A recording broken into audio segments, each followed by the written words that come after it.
ঘরে পড়ে থাকা টুকরো টুকরো কাপড় জোড়া দিয়ে আজকে এই কুশন কাভারটা তৈরি করেছি। তো কিভাবে তৈরি করলাম সেটাই আজকে তোমাদের সাথে শেয়ার করব। তা চলো এবার দেখে নিই। আমার কাছে যে জমানো কাপড়গুলো থাকে সেখান থেকে তো এক একটা প্রজেক্ট তৈরি করি। তো আজকে একটা কুশন কভার যে বানাবো, এই কটা কাপড় আমি নিয়েছি সেখান থেকে 5x5 ইঞ্চেস করে কাপড় কেটে নিচ্ছি। প্রত্যেকটা কাপড় থেকেই দেখো আমি টুকরোগুলো কাটছি। তাহলে কি হবে, বেশ কালারফুল হবে।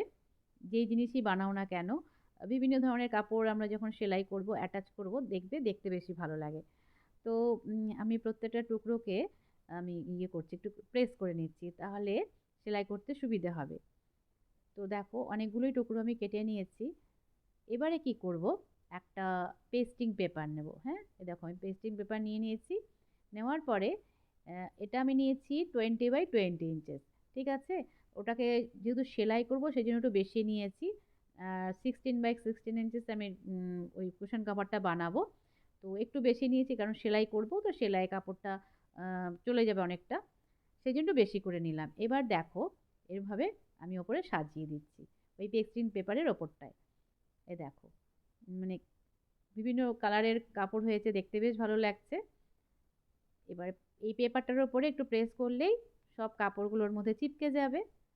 এ দেখো, তো আগে আমি জোড়া দিলাম না, আগে পেস্ট করে নিলাম। আর প্রেস ভালো করে প্রেস করতে হয়, একটু চেপে চেপে ধরে প্রেস করতে হয়, তাহলে একদম ওই পেস্টিং পেপারে দেখো চিপকে গেল। হ্যাঁ, বেশ একটা স্টিফনেস ব্যাপার চলে আসে, সেলাই করতেও ভালো লাগবে। এ দেখো, এবারে এই যে জয়েন্টের জায়গাগুলো, হ্যাঁ জায়গাগুলো, সেগুলোকে এইভাবে একটু ভাঁজ করে দিচ্ছি, মানে ফোল্ড করে দিচ্ছি, দিয়ে এর ওপর দিয়ে সেলাই করব। হুম, এ দেখো পুরোটা আমি এভাবে করে নিচ্ছি। প্রথমে একটা দিক করে নিলাম, পরে সেলাই হয়ে গেলে আবার নেক্সট দিক থেকে করব। তো এ দেখো একটা দিক থেকে ধরে ধরে আমি সেলাই করে নেব, তাহলে কি হবে, কাপড়টা পুরো সেলাই হয়ে যাবে, খুলে যাওয়ার ভয় থাকবে না। এ দেখো ঠিক এইভাবে লম্বা করে সেলাই দিয়ে নিলাম। দেখতে পেলে, দেখো কাপড়গুলো কি সুন্দর জোড়া হয়ে গেল। এভাবে প্রত্যেকটা ভাঁজে ভাঁজে, যে কটা ভাঁজ আছে, তো প্রত্যেকটা ভাঁজের উপরে এরকমভাবে একটা সেলাই করে নিচ্ছি।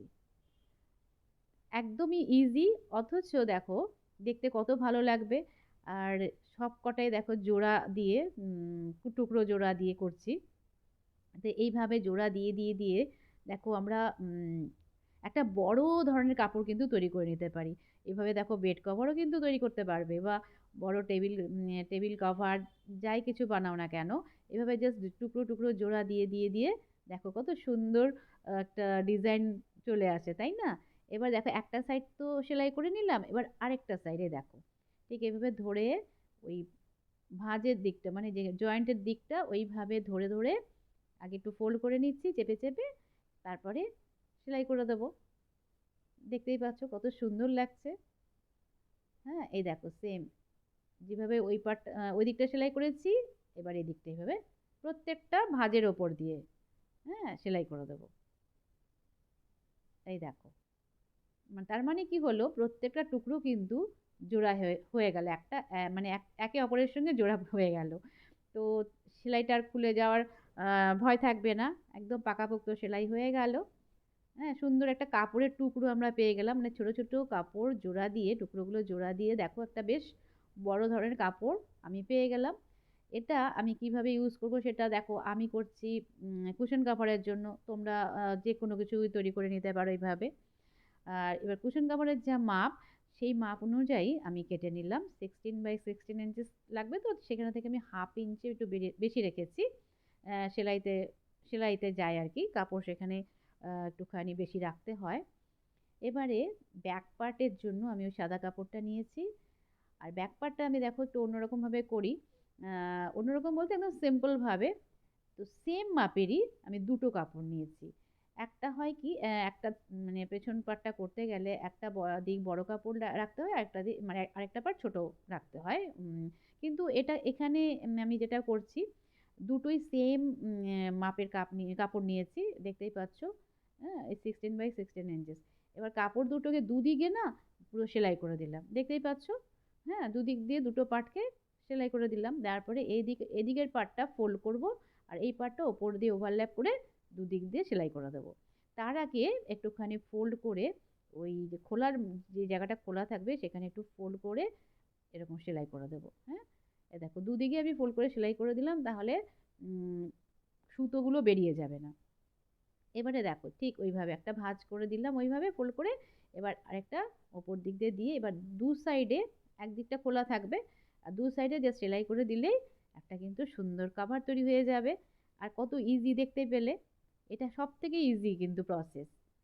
তোমরা যে কেউ মানে যারা সেলাইয়ের কাজ পারো না সেইভাবে, এটা কিন্তু একদম ইজি, যে কেউ পেরে যাবে।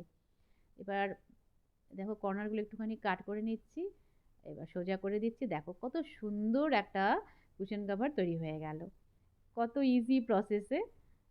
হ্যাঁ, আর টুকরো টুকরো কাপড় জোড়া দিয়ে।